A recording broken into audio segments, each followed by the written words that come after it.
No, it's good. Come here real quick. Please. I just started recording, everybody. Oh, great. That's okay. No.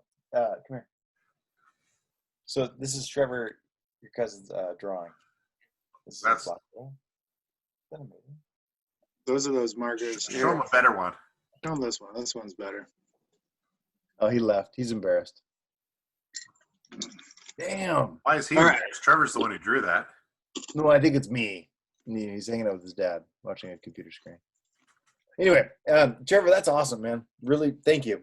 No worries. What do you do with that stuff? Really, like when you make it? I usually put it like in a cupboard down there, and then That's the best forget place. about it until much later. Right. What is Holly? Until an estranged cousin says, "Hey, what's that?" Yeah. Let me get an strange cousin. Trevor, what's that? That's amazing. That's amazing. Let's go. No. That's sorry, guys. So Jeff, you're walking us through what you'd like us to do. Yeah, but Okay. let's see. Trevor, I'm impressed. Just Good. Good stuff. There's the Bushman. dude. So Trevor, I know I nerded out with Jeff about this, and Jeff, you're recording all this stuff. So Yeah. Is this when we should not say things that we're not proud of? Well, you can say I'm going to edit this out. This isn't going to be part of the podcast. So my penis is no longer a part of my body. Would that? I thought that was kind of old news, actually. so Trevor, like Moon Knight, like Jeff and I have connected a bit. Moon Knight is one of, like, I'm not a big, maybe 3 years ago, like I started reading comics, and Jeff was my only like segue into it. Not a connection to Moon Knight, but I found Moon Knight, and like there's several aspects that just drew me to him. But this storyline is like by far my favorite of any comic story arc. It's good. I like Moon Knight. I like it a lot. It's confusing.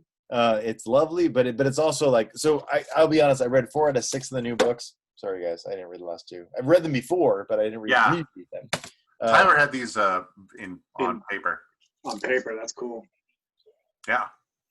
But I'm just in full disclosure, like I'm drawn to the chaos of it. Like it's very chaotic in reading it. Like you have to kind of pause and be like, what's going on? At least I do. And it's amazing. So anyway, I just wanted full disclosure. Jeff knows that I love this series, and we've read Moon Knight before. I mean, yeah. I'm like last week's news. Good. Who's the guy that drew the Moon Knight that we had before? The guy I really like. Oh, Alex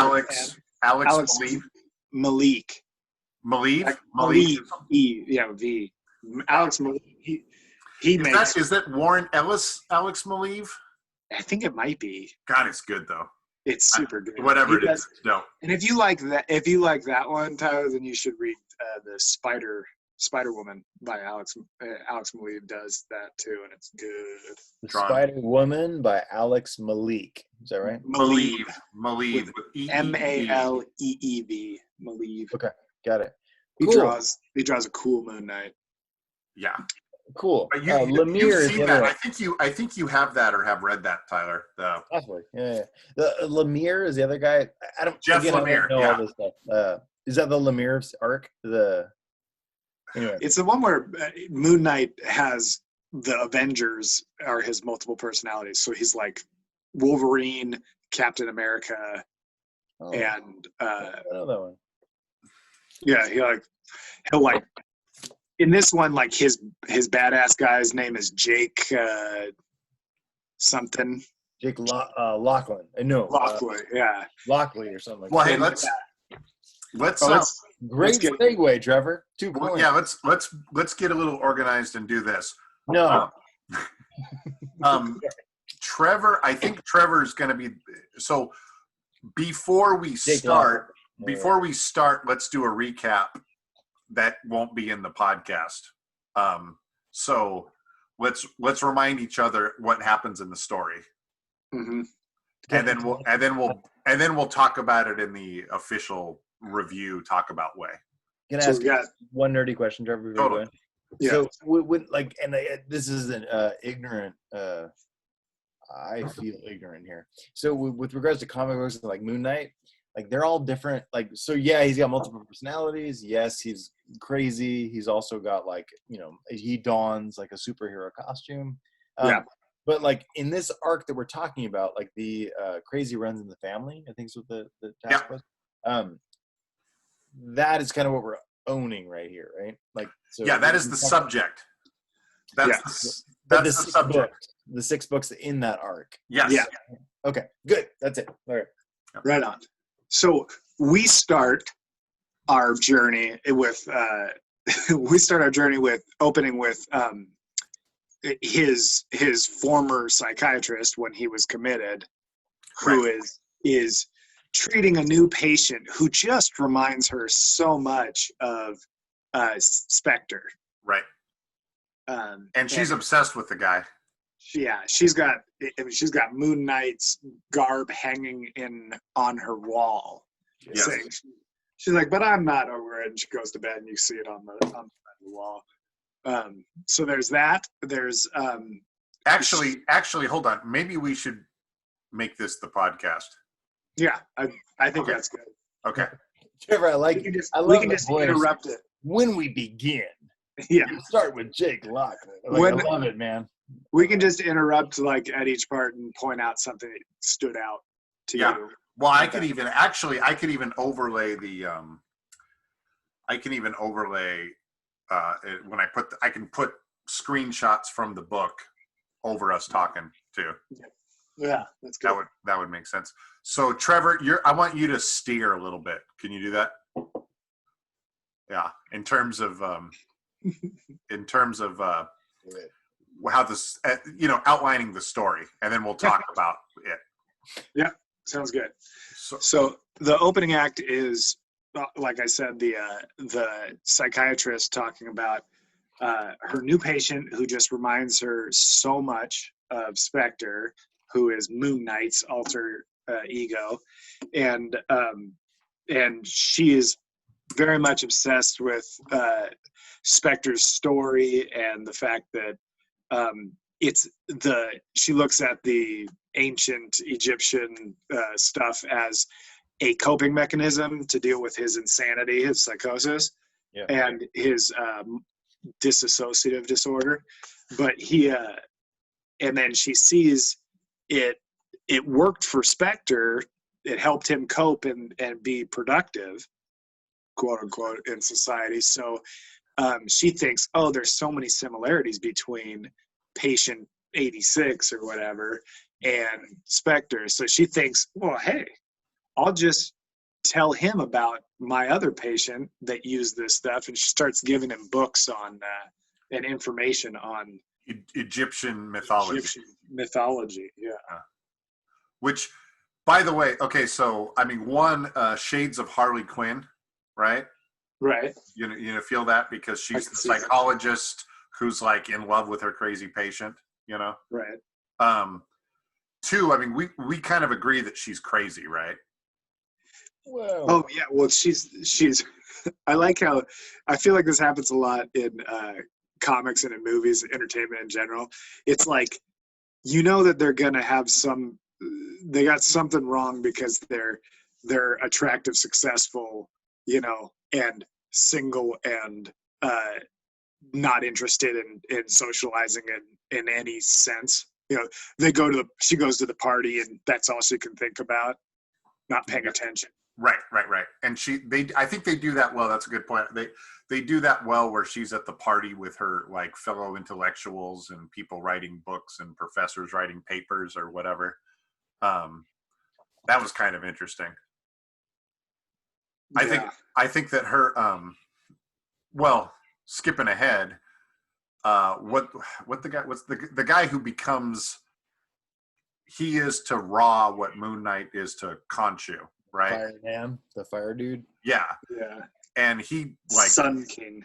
The sun, and he like blows her really up, right? name? Like he burns her to cinders. Name, man. No, I can't remember. I'm looking for his name. Yeah. Right now, he goes to the army. I thought she referred to him as Amon Ra. Amon, the Amon Ra. Amon Ra is that's the sun That's a sun god, right? That's the sun god. But who he's embodied. Yeah, that's what I thought. She just refers to him as patient 86. There you go. Sexy And he looks like Jesus or whatever. Yeah. They make a bunch of jokes about him being a BG. Yeah, that's right. Like Barry or something. Anyways. Yeah, actually, I think it is Barry. Barry. He was a BG because he looks like. Or that's what he says his name is. But yeah, he burns the psychologist up, right? And others. Well, that was interesting though, because I do like it when they introduce a character or whatever, if I don't know whether she goes back in the story or not, but when when you have a non kind of essential character or whatever, because then you get to exterminate them, you get to like wipe them out. And then I was surprised by that. And in a way I was pleasantly surprised because it was not predictable. I was like, oh, cool. If that makes sense. Yeah. Man, she even goes to like the museum, and that's where she comes to the conclusion, because she goes on her weekly trip to the museum to look at all the Egyptian stuff. Gotcha. But and once again, skipping ahead a little bit, this is where things go wrong. Before this was all right. Well, I'm saying she's treating him. He burned a bunch of people. Like that's why he's in the asylum or whatever. Right. But he kind of goes, she teaches him all this stuff, gives him all this reading material, then she goes in and he has killed somebody. Because he's relating to a deity in the first place. That's what he thought he was doing God's work in the first place. Now he just picks a different god, right. And he's smearing blood and putting hieroglyphics all over the walls, right. And saying like, "Oh, I finally get it. I know what I need to do now." And then he finds his like pyro, back. But while she's in she's visiting somebody else, the army medical hospital or mental hospital, she sees somebody who knows who he is and says, he's not who you think he is. Right. They did terrible things to him in there, but he killed everybody. I think he says, what? We all know the truth. It was impossible. They had him tied up naked. So like, there's no way he could have burned the whole place down without special powers. What do you think, Tyler?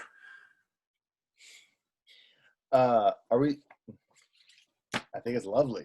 I think first, it's a lenticular cover. Oh, okay. Which is fantastic. Say lenticular? Isn't that the word? Lenticular? I've never heard that word before. I'm sure we're going to edit this part out that we don't know what lenticular means. Trevor, trust anything that I say we'll probably edit out. Okay. Absolutely. Lenticular. But it is like, check it out. Like it's can you see that? Yeah. I heard it. Thank you. The problem I have with the series is like it's hard to discuss because there's so many like turning of like like when you read comics, like I'm new to this, right? So like when you read comics, there's like Khonshu, for instance, has like a very clear script. Like this is Khonshu speaking. Yeah. The Amon Ra, the sun god, like he has a different script, and then there's like Mark Spector, then there's Frenchie, then there's like it's confusing. So right. I don't know. I've read this 4 times now, Trevor and Jeff. Like, wow. It's a. So yeah, I don't know what to add other than like, it's a fun ride. Yeah. You see that in Deadpool a lot too, because he's got multiple personalities also. So I have a little bit. He does. I didn't know. Like, so Jeff actually pointed out like that's something I should read, and I read 4, 5, 6. Oh yeah, books. dude. The Deadpool run is awesome, and you get to know. Check it out. See, like this is again, you'll edit this out, I'm sure, but like see the little post-it notes, like things that I made. Like it's like, hey, I should share this. Do. Yeah. Well, but that nothing to do with what Trevor or you posed, Jeff. So like one, I will do one. We got. Okay, so and again, it's probably best to be digital, but like that scene right there. Yeah. So psychiatrist, she's like, what did she say? Where she's brushing her teeth. I anger brush away my. Yeah. I just love that. Like there's so many pieces of this. Like I just love the writing of this, and I love the art of this. The art is wonderful. The other one I had is like Sam. Like on this page, you see there's 3 villains. Like there's Sam, Gein, and Fish. Albert Fish. Yes. Ed Gein. Yeah. And Sam. I didn't know who Sam was, so I wanted to pose that question. Those are. She's pointing out the multiple personalities and how you dissociative disorder, and he kind of how Spectre did it, and so she's proposing like, here's what you could do, and that's why I think the next panel or whatever he goes to the board and he's like, I'm actually more of a Foo Fighters guy because one of the guys is Kurt Cobain. Yeah. Kurt, baby. Kurt Cobain. No. Sam, by the way, that's the son of Sam. That's David Horowitz or Berkowitz. Yeah, that's right. David Horowitz, I think, was Adam Horowitz's dad, who was like a film. Okay, then it's David Berkowitz. Yeah, but it's the guy responsible for the Son of Sam killings. Labeled Sam, but that's not his name. And I'll shut up after this. But this one right here, where the psychiatrist is in bed, has a nightmare. I like that. Yeah, she knows something. Cookie butter before bed. What the hell does that mean? Like, that's she's saying. She's blaming that on the. That's why she's had a nightmare. She ate something bad. Cookie butter. Like, you gave me nightmares. Cookie butter.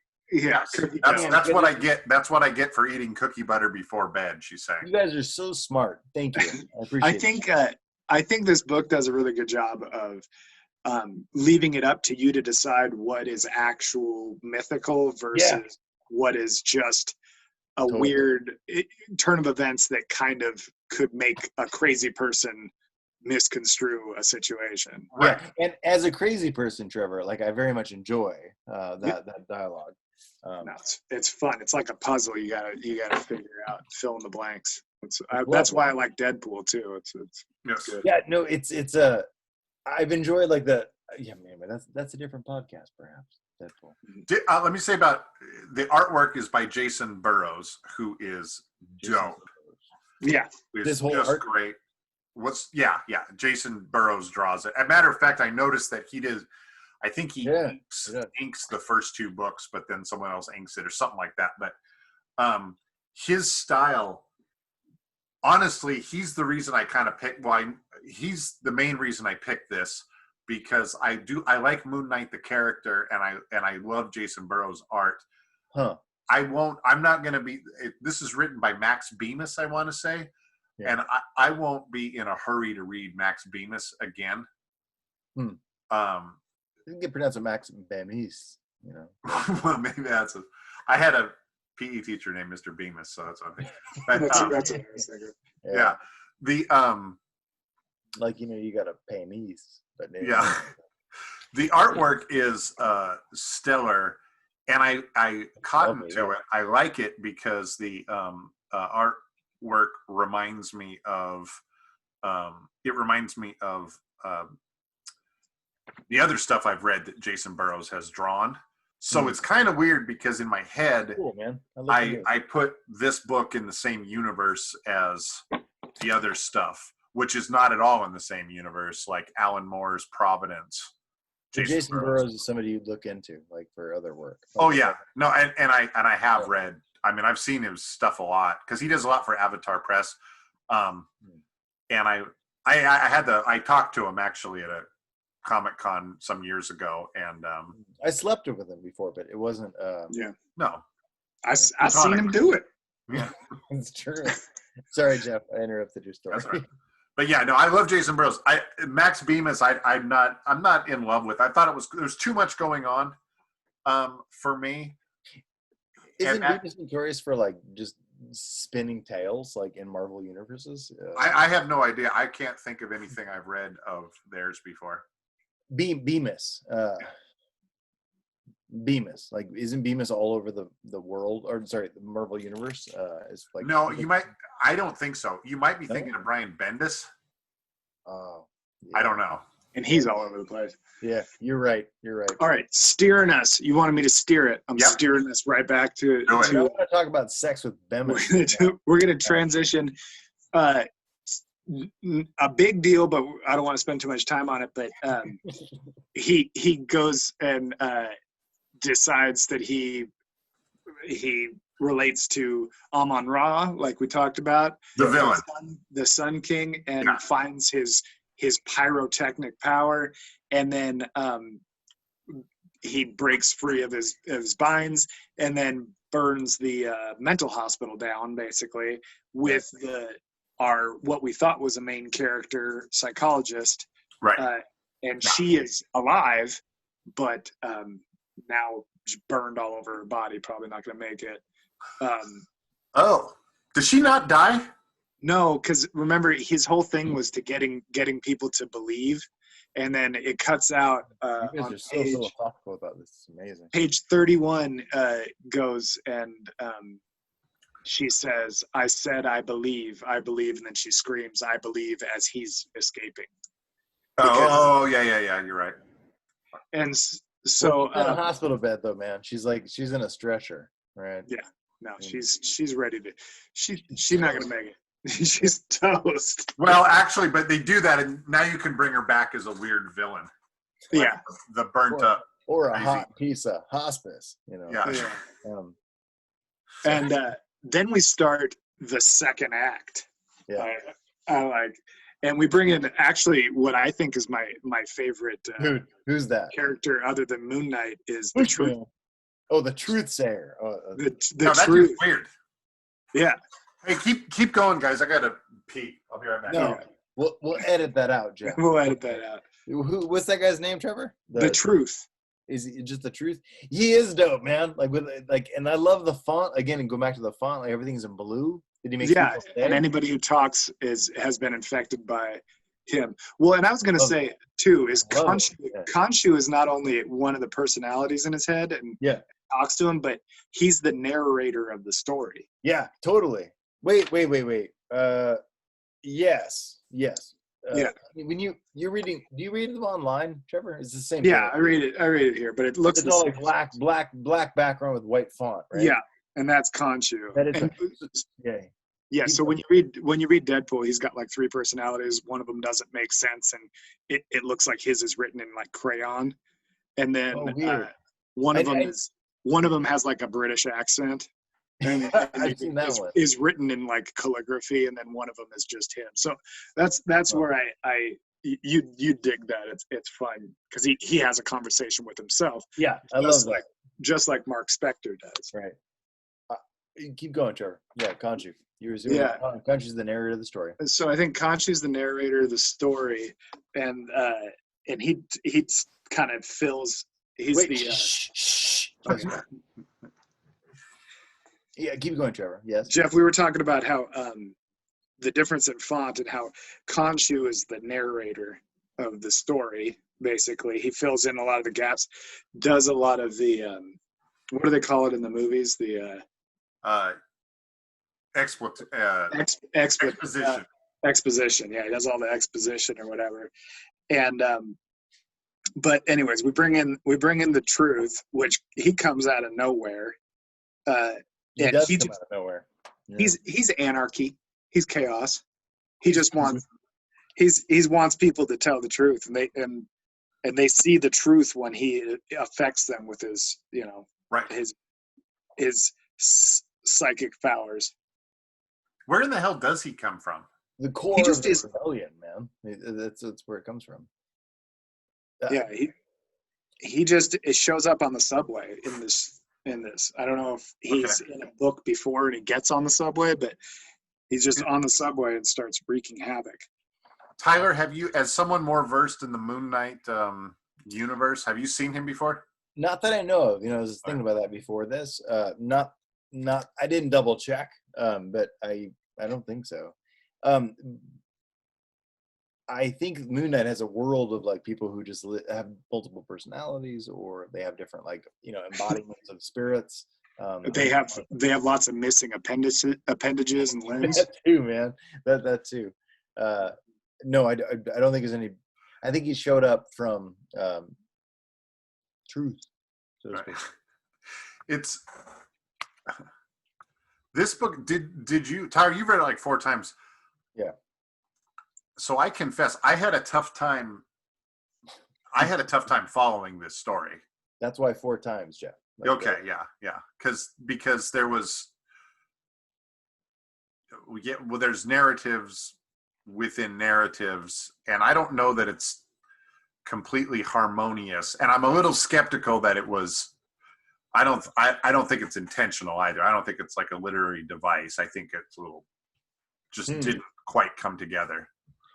Like mental illness, that is one of the reasons I really enjoy it. Is that it doesn't necessarily make sense, and like it's left to the reader to kind of piece it together. I like that, but you're right. I think it's hard to read. It's very much hard to read. Yeah, and I don't know much to go off on a tangent. I know Trevor is synopsisizing. I was just gonna go Tyler, go sir.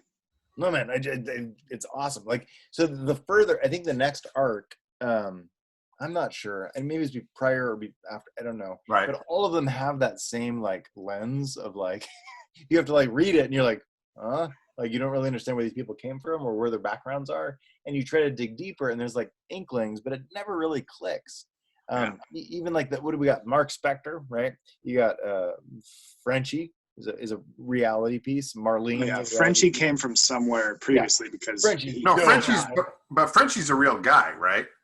Yeah, but he's dope, and he comes like from wherever, like various, like he comes. It's kind of like Alfred in Batman, right? Like Frenchie's his sidekick, which he's like, shit, I need some burritos. Like Frenchie, like, just sweet the blood. But there's Mark Spector, and then there's Stephen Grant. Stephen Grant. He's the philanthropist, and then there's Jake Lockley. He's the jackass. He's the guy who he's violent. He's the guy that does stuff that you don't want to know about. Yeah, he's like your wife. Like you don't want to know all. I don't want to know what he's up to. Actually, Jake Lockley wears a hat like you're wearing, Tyler. It's true. Yeah, he's a Jake Lockley hat. I got it from Jack Lockley, which is a whole different story. But that's but those are the main. Yeah, and then who else? And then Bushman is in it. But like Bushman comes in and out of reality. Bushman got his face cut off by Mark Spector. But they come in and out of reality. Sorry, they come in and out of the arc, and it's not like. And literally, this is one of the reasons I got excited about comics. So, like, I didn't have to make sense of it all. I just got to read through it and make more sense as I reread it. I don't know. That's what I liked about it. Is Bushman in what's the word? I can't remember. Is Bushman in Moon Knight's Rogues Gallery, or have I seen him elsewhere in the Marvel universe? Have I seen him like fight the Punisher? What does that mean, Rogues Gallery? And Trevor, I'm sorry for dissing your wife, man. I have nothing against Holly. She's wonderful. Rogues Gallery would be like Batman's got the Joker, the Penguin, the Riddler. Okay. Yeah, I think Bushman is in there.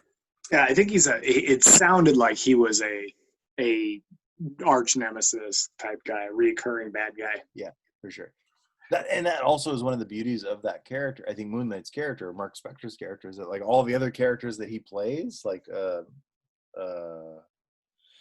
not Frenchie, Jake Lockley, Stephen Grant, Stephen Grant. They're all also his nemesis. Like he doesn't like them. They're not good people. He just like folds into them, and he like. No, they're not. Yeah, they're not good. They serve their purposes, which I was going to talk about because that's his battle. Like he always. The next panel goes into the next part of the story. He goes in. He's fighting crime as Moon Knight, right? As Mark Spector, and Khonshu.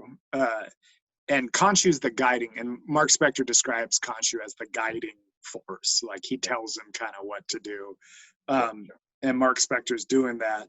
And then he goes back to his crappy apartment that's like got, terrible drapes and carpets and whatever. Mark Spector does. And then he gets up.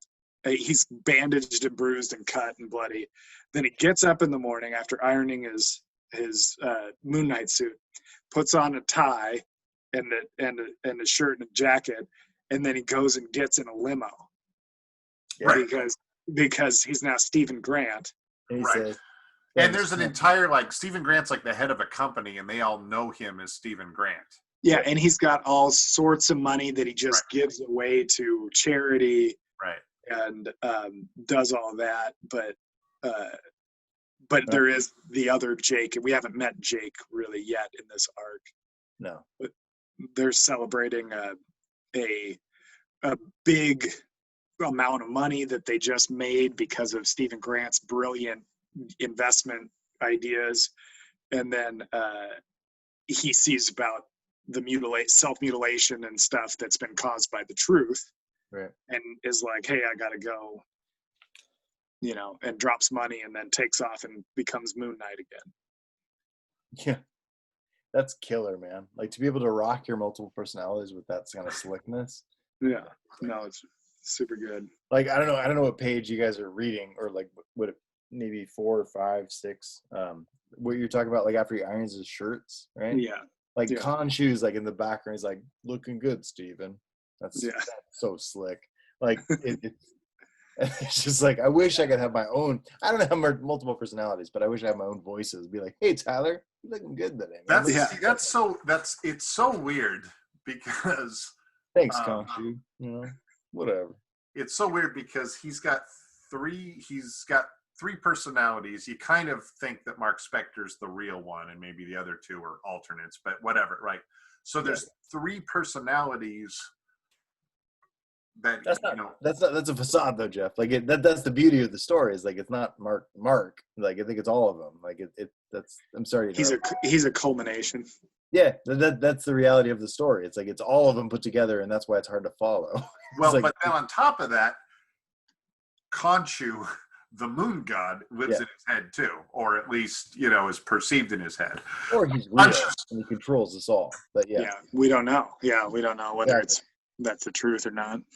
I don't know. I feel like I encountered this because I've read Moon Knight I have read some Moon Knight at some point from like the 90s, if not earlier. Really, dude, man, good taste, Jeff. Oh well, yeah. But I think that the way it's ignorant of me to talk when I don't know what I'm talking about, but I believe what they did a little bit was they had, because I know they've done this with other characters before. Right. You've got one, like in DC, like Hawkman and Hawkwoman actually are an example, but you kind of have you have one story, like background story, and then later somebody kind of recreates the character with a new background story. Okay. And then somebody comes along later and says, oh, I'll make both continuities real, and I'll find a way to spin them together. And I think that's what happened, not in this book, but with Moon Knight over the years. I think once upon a time, Moon Knight was just plain old Mark Spector. I think somebody reimagined him as Stephen Grant. And then I think somebody came along and said, oh, I know, we'll give him multiple personalities and say he's both. Pause. That's why I got excited about comics. Like, that's why it's fun. Like, you can bend all that stuff together and build on it. Like, totally. And you get to know unlike a movie or a show, you get to see what somebody's thinking. You got to read what they're thinking. Well, and artists can be like, yeah, well, we like that part, but we're going to spill that into here. Or like, let's make this happen here. Like, it's just so bendable. It's malleable storytelling, or it's malleable narratives. Well, and comics has a character, what they call continuity, right? And like, there's seldom any other medium where so many different people work on the same properties. Yeah. That's true. The same characters. And then so what's fun, for one of the things that appeals to a personality type like me is you can kind of nerd out on it and learn. And I don't know Moon Knight, but like, I know my Batman pretty well. Right. And it's like, I can tell you, I know lots about Batman, and I kind of know what I choose to believe about him or whatever, or what continuities I take to heart. But like I know all about Batman's Robins, the various Robins, and who came when and where, and right. But you don't get that kind of thing in like a movie franchise or in a TV show even or whatever. No, dude. I love it. Hey, can I show you something weird? Or not weird, but one, first off, there's me getting sleep out of my eye. Yeah. And then this one, that page. Yes. So that's the one. Is it backwards or forwards in your mirror? Yeah, that's right. It's right. It's good. Yeah. So I love it because like that's Khonshu's writing, Trevor, like we're talking about. It's like all scripted, weird font. That's Khonshu, who I just love. Like the draw. Like I don't gig out on art in this way, but like I love Khonshu's drawing. But is that's Stephen Grant, yeah. He's the philanthropist, right? Yeah. Talking to Khonshu, who's not really there. And here's Mark Spector, who's also not really there. And here is like the reality of, when there's the reality of the person who we're following. I just love this scene. I was actually, that's a good segue into the next, because that's why I provided it, Trevor, just for you. Yeah, he goes and he fights the truth, right? Yeah. And he finds him in the subway tunnels and he's surrounded by people that are freaking out over the truth, their darkest fears or truths that they didn't want to believe or whatever. Right. And so Mark Spector starts to fight him and is soon outmatched. And the psychic, powers of the truth get into Mark Spector's head. And he kind of says, I'm a mad circus clown. This is all for myself. There is no moon god, just another sick delusion. And that's him speaking from the truth. Yep. And so then he punches himself in the face because he's being choked. Yeah, he punches himself in the face and then pushes the guy off, and then is all of a sudden starts cussing and is like, I love it. And then you see, just like you saw in that frame that Tyler showed, Mark Spector goes out and says, do your worst, Jake, because he knows I can't win this fight. Only one person can, and it's Jake. Yeah. Jake pulls up his mask and starts smiling. Yeah. And he's portrayed so evilly. I don't. Yeah. Oh, he goes. He says, "You knocked one of my teeth loose," and he spits his tooth in the truth's face. Yeah. That's what you get, truth. And then puts the guys sick, man. Like that one. Like the one, like truth is like looking over all of the victims. And like, well, that's such a good that page, what they call a splash page, because it's all one pan. It's not multiple panels, That stuck out to me because I thought the effect of having the shadow behind him, like it's a flashlight or whatever. Yeah, dude. Yeah. It's it's really spooky. To my mind, and maybe it's just because my previous experience with Jason Burrows was always on spooky, eerie books, But I think that his artwork has this, like, it's very clean and a little cartoony and very like, it looks really kind of milquetoast and plain but like underneath it's just scary and creepy. It's got a lot of texture. He does a lot of texture. There's artists that like to do very few lines, like the less lines, the better. Yeah. But he does like, you can just tell in the textures of the floors and of the walls and all of the clothing. Yeah. Like all the clothing is kind of loose fitting rather than like a lot of artists will just draw like one scene to show that there's curvature, but he'll draw all like if you look at my shirt, like a lot of artists will draw it like, he'll draw crinkled, right? Good call.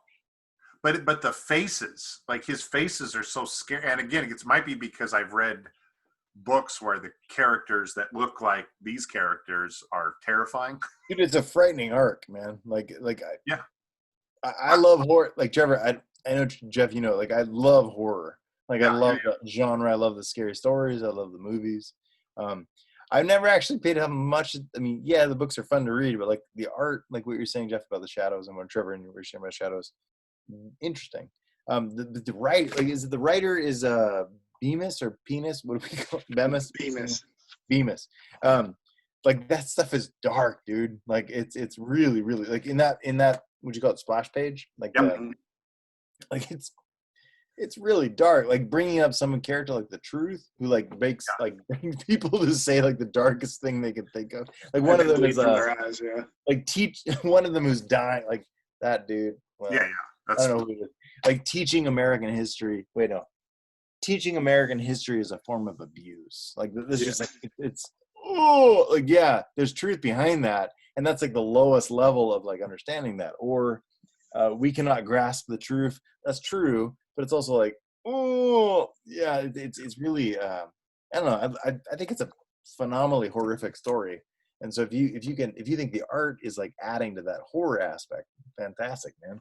Well, let me ask you, Tyler, as someone who isn't familiar with Jason Burrows, like you don't have a Jason Venus? Jason Burrows, not the artist, not the writer. Do you have a does it feel like scary and eerie to you? Oh heck yeah, man. The artwork, I mean. The artwork? Uh-huh. Yeah. Yes, absolutely. It's got a lot of the vibes. For a good picture of that while this moves forward, but yes, absolutely. It's different than other comic books, man. Like it's not just dark, like using darker shades. It's just like it emphasizes. Did he draw crossed, Jeff? I think he did draw some crossed, but he drew all the Alan Moore Lovecraft stuff: Courtyard, Neonomicon, and Providence. Okay. Yeah, and I think other stuff, but it's Tyler, you got to read that. Well, send me. Trevor and Jeff, direct me to what you think I should read. Absolutely. So Deadpool is like this book, but 100 times better. Okay. Yeah. So like, holy crap, or holy shit, whatever you want to say. Yeah. We have the power of crazy. Like that's. That is some badass. That's about my favorite part of the book right there. Yeah, but that's what I mean. Like it's like I don't have a good sense of like what I really don't. Like I don't claim to have any idea of like what's good art with this regard. Sure. But that like perspective wise, like crazy match with like people crazy coming down on you, like saying like I'm crazy. With the full moon in the background. The full moon in the background, like shirtless, like based on multiple personality. I mean, it's fun. Anyway, I love it. And I thought what was interesting about that, I thought, was that that keeps in theme with you don't know whether or not it's real or not. Exactly, dude. That's what's so scary. Like, does he have superpowers, or is he just a crazy guy? You know, Holly, leave the room. Yeah. Thank you. We're trying to do adult things in here. Right. We're talking about crazy. Talking about comic books. I want to say about Moon Knight. I think he's got one of the coolest like uniform outfits, costumes in comic bookdom. I always have some discomfort with it because it's a little Ku Klux Klan-y in some capacity. Yeah, I don't think that. I mean, I know why you think that. But, well, just because it's white, right? But it's also like, hold on, I'll get the other cover that I have. It's also like Raven from Teen Titans, the Hood. Right. Like that. Raven's dope, man. I love Raven. Raven's cool. Let's see. This is. I don't know. Again, I don't know how this stuff fits together, really. But this is the Lunatic arc. So it's 2016, 1-5, with Lemire, yeah. Smallwood and Belair. Anyway, but look at the cover. Like that's like it's creepy. Like I know. Well, he's in a straight. It's supposed to be creepy. Like, but that's what I mean. Like it always, like I always have a flinch of like, it's very KKK-ish. That is also like he's crazy. That's what it really says. Right. All right. We're coming back. He fights the Truth. Yes. Right. He fights the Truth, and he goes to he puts Jake in charge, and Jake says, "Come on inside my head and see taste my truth." Right. And it's so shocking it makes the guy jump back because he's like, holy crap, the things that you've done, I can't believe it. Right? This terrible human, a mutant, and he's like, oh my gosh, because he got a peek inside Jake's head. Right. And then Jake throws some moon sharks or whatever, shurikens in his eyes. No, not shurikens, Trevor. Come on, man. But they're crescents, brother. They're moonikins. Crescents. Is that what they're called? Come on. They're called crescents, yeah. Oh. But then Mark is pissed because Mark gets his control back, and then is pissed because he's like, what is he talking about? Yeah. He doesn't know what Jake has done. And he's not that bad of a guy, but he knows that Jake is a bad guy. Right. And so he wants to know. Well, is Jake that little girl's dad? Yes, but we haven't found that out yet. And he doesn't know that. Yeah, Mark doesn't know that. So Jake has been, yeah. I thought we knew that by this point. Okay. No. We're just to the point where that's why I'm saying we got to get moving because we got a lot of story left to cover. But I got about 20 minutes before I need to make sure to. Yeah. And then the sun god is recruiting basically. Sun King is recruiting. He goes and finds the Bushman. Yeah. Who is this bad mamma jamma right here with the missing face? You can't see there. Oh, there. Yeah. What does he say there, Trevor? You've got my attention because the Sun King blew up his television, right? Yeah. Okay. And so they start recruiting. We learn that much like Hawkman, there's always been a Moon Knight, always been a vessel for Khonshu. Throughout history. How does it connect with Hawkeye? I don't know. Hawkman, DC Comics. How does that connect? But okay, Hawkman is he reincarnates. Okay. So there's always a Hawkman or whatever. But they start recruiting, and we find out that Bushman and the Sun King are going and recruiting all the people that Mark Spector has disabled, basically by cutting off a limb or something, and they're like, we're finally gonna get him, and they go after they decided to make people, dude. They're like, right? I mean, they're feel slighted. They were all criminals, but he wasn't a jackass who just like robbed a. Yeah. No, I don't think so. No. Okay. But I gotta say, this is my favorite part, actually.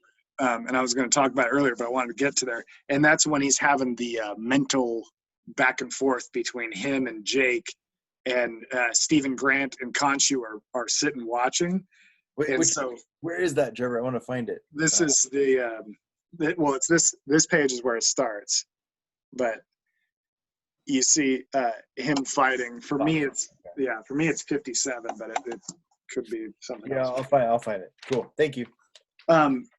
But yeah, so he's all of his personalities. He's actually just meditating in the park, and he's like, "Why are you such a douche?" to Jake, and they're just fighting, and it takes all sorts of forms because it's all happening in his mind. So they're boxing in a boxing ring, then they're fighting in what looks like a Jewish temple. Then they're on like a mountain doing karate. They're just. Are you like close to this area? Like right. The page before. Page 4. Okay. Yeah. But I see it. All right. Yeah. And so then he's meditating, and it's kind of funny because he's meditating in the park, and some old woman's walking her dog, and he starts screaming at himself. Like, I'm not a douche. Yes, you are. Stop hitting me. Stop whacking me. Yeah. Yeah. That's awesome, dude. I love that part too, Trevor. Yeah. Stephen Grant's just watching, and Khonshu's trying to explain that it's not going to make a difference. You're not going to win this battle. And then he goes back to breathing in, and the poodle and the lady leave. Yeah. Quickly. Important stuff. But yeah, so we're finding out that Jake does what Mark Spector and Stephen Grant and Khonshu won't do. He does the dirty work. Yeah, dude. Yep. Which is weird, right? Like, which breaks in, like, sorry, I don't mean to keep derailing. No, you're good. But yeah, that's what's also weird about it. Like, that's true. Like, they're operating for a god because the god's not able to do it or not willing to do it. But then, like, it's a god. Like, and there's other gods too that are more powerful than these people. So that conflict is wonderful. And also, like, on that same page, Trevor, like if you look down, like, where there's I guess it's Jake. I don't know who it is. It's a guy in a white shirt. What is it? Right below. I don't know why. It's too confusing. I don't even know who the characters are. I think that's Jake. I think that's either Frenchie or Jake. Mark's uppercutting Jake. That's Mark Spector. That's Jake Lockley. These are the same friggin' person, right? Yeah, right. And so are the other two. Right, which is lovely. Like that is the reason why this is a great comic to me. Like, it's beautiful. It's a good scene. I think. I don't know if it comes through, but like right there is like an Egyptian symbol, right? Like, I think it's Khonshu's icon. Yeah, it's letting us know that this is happening on the other plane. Yeah, dude. Right, like that's so metal, as some people would say. Yeah. Jeff, anything to add? Nope. Okay. Then we go to Patient 86. The Sun King is breaking into Mark Spector's ex-girlfriend's house, and we find out that that's the plan. The plan is to hold her hostage and get Mark Spector to come to them, to get Moon Knight to come to them. And he does, and she knows she's luring him. Then they go into their backstory of how they met, which is I get bored in, to be honest. It's pretty typical. But yeah. Then he shows up, and it's just like a mind F. This Sun King is a pretty good villain, I think. He messes with Mark Spector pretty well. He knows who he is. He brings him in. He tells him that they've been boning for a long time. Him and his girlfriend have been boning for a long time. Love that expression, man. But then the other shoe drops, and that's the crazy part. The other part is that he finds out that he has a daughter, and the only reason he doesn't know about it is because Jake, his alter ego, is the one that has been coming and seeing her, and they've been getting dirty for good reason, right? Like that's anyway. And he was never actually boning the Patient 86 wasn't boning her. That was no. It was just to really, the whole thing with Ra, who Patient 86 is that he's not just there to defeat Khonshu, he's there to destroy him and mentally and physically and everything like that.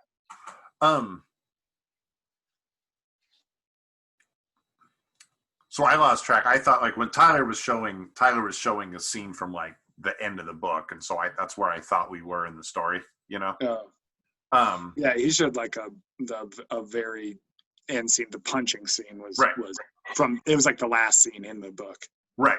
I thought that's where we were, and so that's why I thought that. That's what I'm saying. We were like halfway, but so then it's the third act now. Okay. Third act out of how many acts? 3. Okay. I think this thing is really incomprehensible. I don't think it's very good. I was able to follow it. I liked the characters. I didn't think Bushman was a strong character. I liked Ra, the Sun King. I thought he was interesting and dark. I liked the Truth. Yeah. And then I also like the Truth because in the end, the Truth doesn't really care what side he ends up on. Because the Truth kind of like, just his job is to deliver Spector to this one place, and whatever happens, happens. Yeah. I thought the ending, and we don't have to talk about much. I mean, basically they lure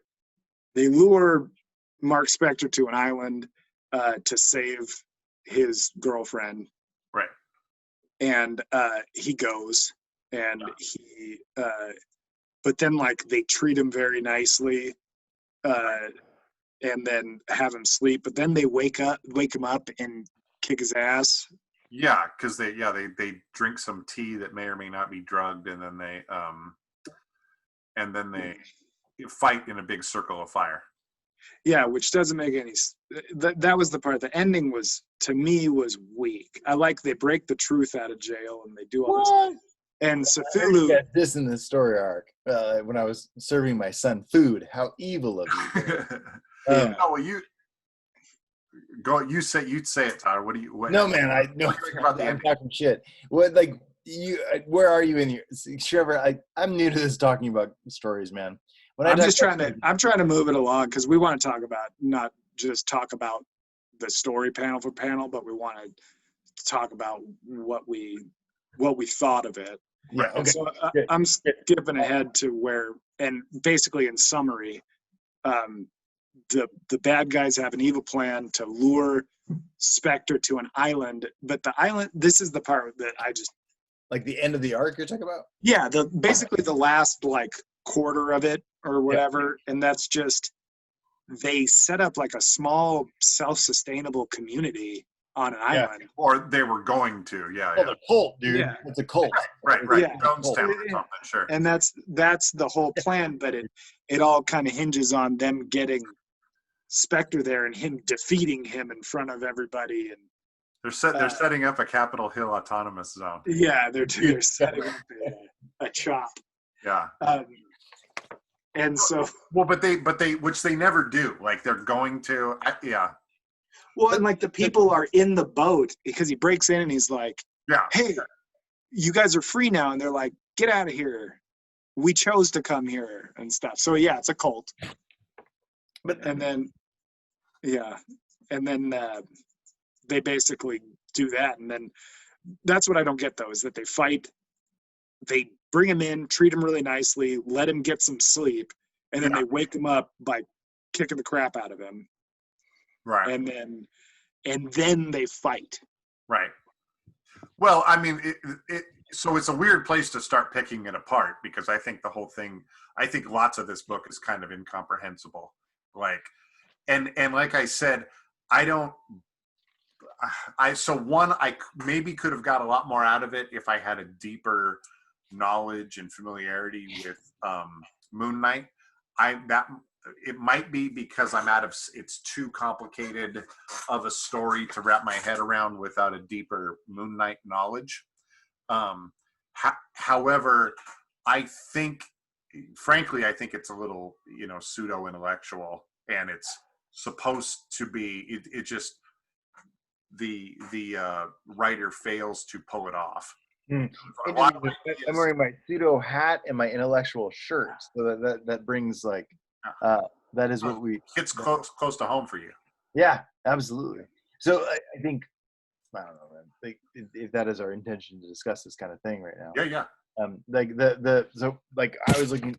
What number are we on? 193. I think that's the end of the arc. Yeah. 193. Is that right? I don't know what issue, but it's the one where you showed the picture at the bottom. So like yeah. After Trevor, after like they fight, right? Like they're on like their cult island or whatever.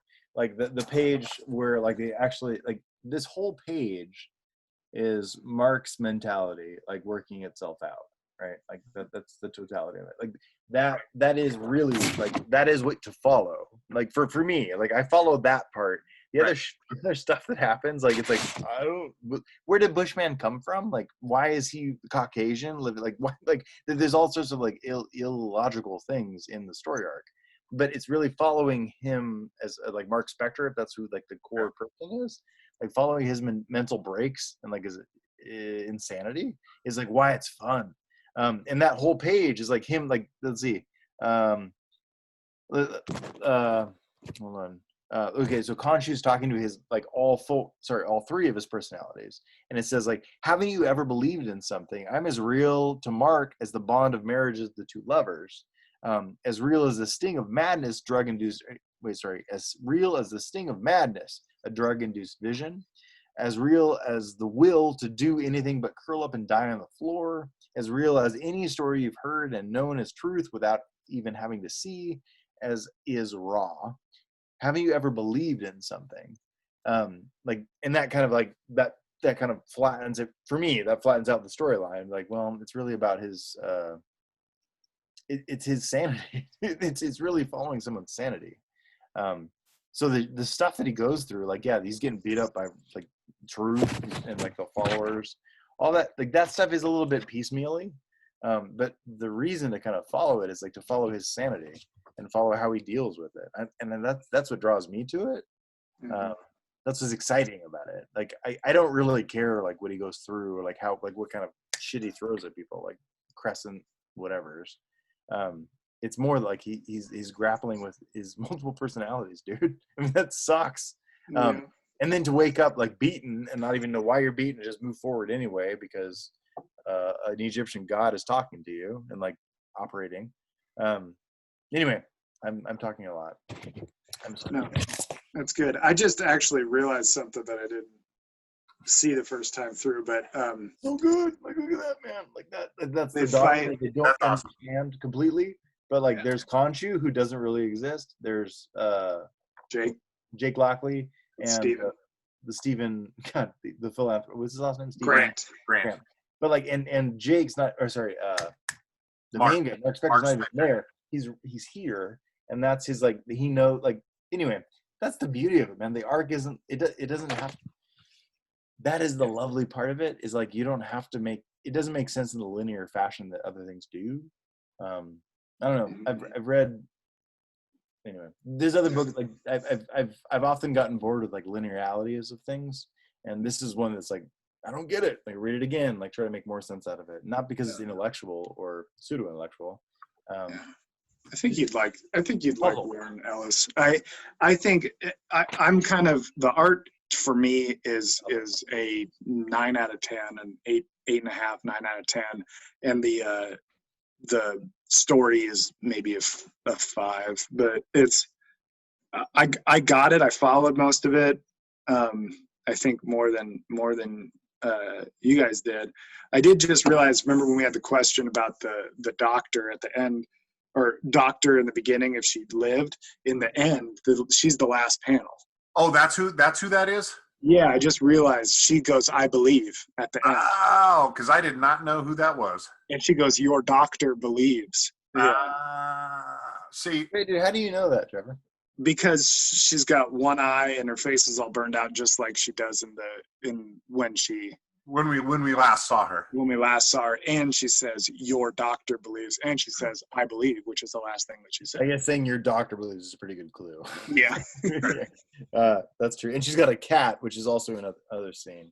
Yeah, she joined the cult. Yeah, dude. I didn't pick up that either. Thank you, Trevor. No, I just that gift. I appreciate that. I just saw it. So I tracked it pretty well. Anyways, the long story short, 2 points, Trevor. Yeah, long story short, Mark Spector kind of beats his inner demons and then comes out and shows no fear for Ra, and Ra shows fear towards him. And once Ra fears Khonshu, he loses his fire power. And so then he gets defeated, and basically he sets everybody free. Which it was like build, done. So well, and I think there's another arc. Well, there's another. I think the writer and artist team continues for the next 5 seasons. Yeah, there's a volume 2. I know that's yeah. That it isn't that I don't think my this is kind of a response to Tyler. It's not that I can't appreciate like a not linear story or whatever. I just don't think it's pulled off well. I think yeah, I get it. I want to say Warren Ellis or Alex, but the story arc we were talking about, it's the exact same character. It's a Moon Knight story, and it's been so long, but I want to say like he keeps it. He thinks he's teaming up with Wolverine and Captain America and stuff, but they're just in his head. They're not really there. That's what I was talking about. Yeah, that's I remember that being really wonderful, and it's weird and confusing, but not so far. It's not so far gone that you lose track of what's going on, which is what happened here. I think there's snippets of really cool stuff in this one, ideas, but they're not polished.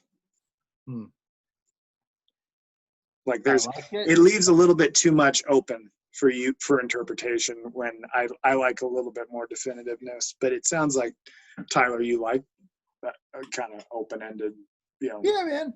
Well, I enjoy. I don't know.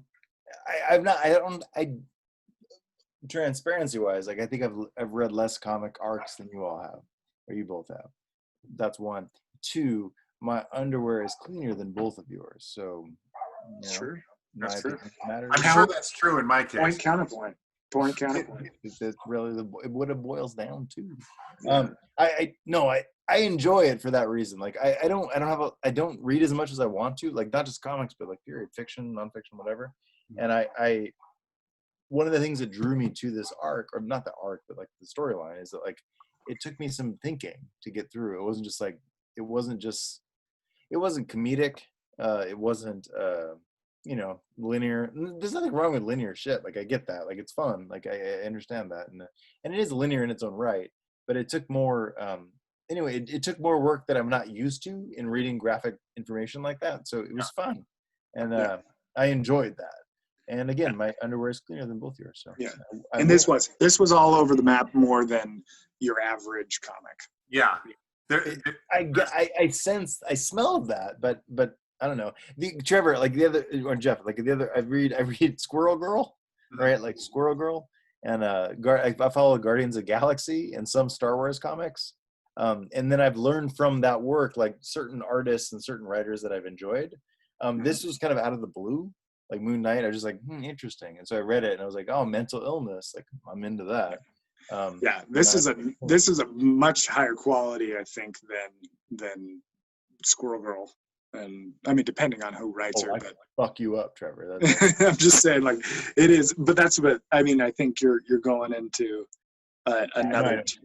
Because there's I feel like there's tiers in comic book reading where, I started with the Jeff Johns-ish Teen Titans run, and then got into Deadpool and that stuff. And that's where I really hit my stride.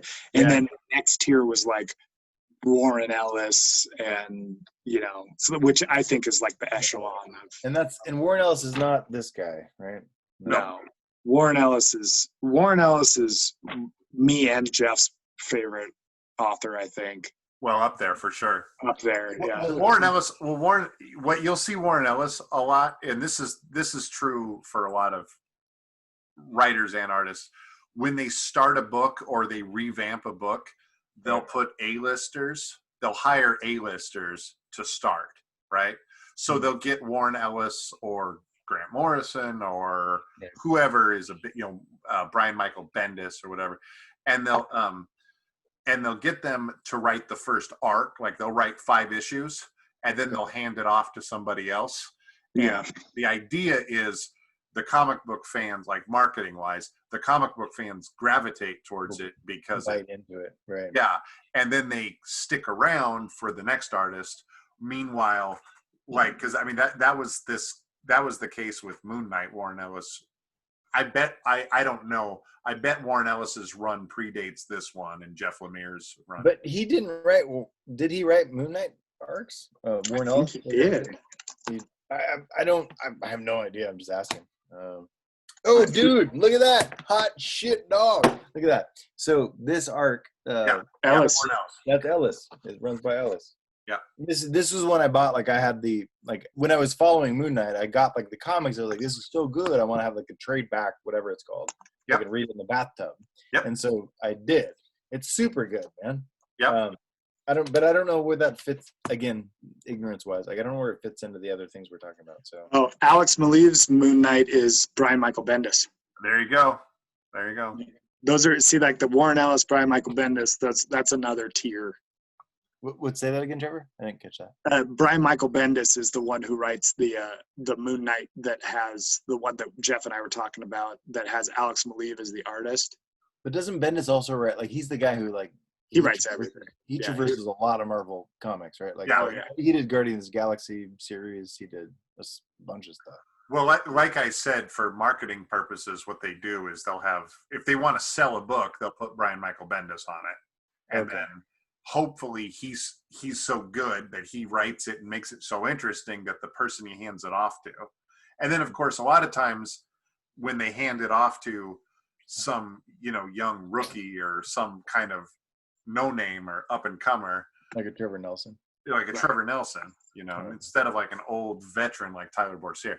Right. And then they hand it off, and then sometimes you get your best, coolest stuff. Like famously, Alan Moore, who's, historically maybe one of the greatest comic book writers ever, or, definitely one of the, Alan Moore, I think one of his first rises to prominence was writing Swamp Thing, right? And I don't think, I read an introduction that explained this. I don't remember now, but I want to say it was like nobody cared about Swamp Thing, so they gave it to this no-name English guy, and then he kicked ass. And so, I don't mean to detract from your yeah. So this book, I'm just flipping through it. So this is the Ellis one. Yeah. That is one, like, that is the arc. This predates like what we read, I think. Have you both read this or no? I believe I have. This was like 10 times more confusing to me. Like meaning that, like, I didn't know what world we're talking about. There's this like psychedelic stuff in it. Hold on, let me give you the picture. Warren Ellis is definitely abstract. Who the fuck knows what that's about? Like that it's real. Like the whole page is that. Like there's a lot of unknown. Like I read it and I was like, man, I saw that there was, I heard and understood there's mental illness with it, and like there's disconnected ideas and story arcs.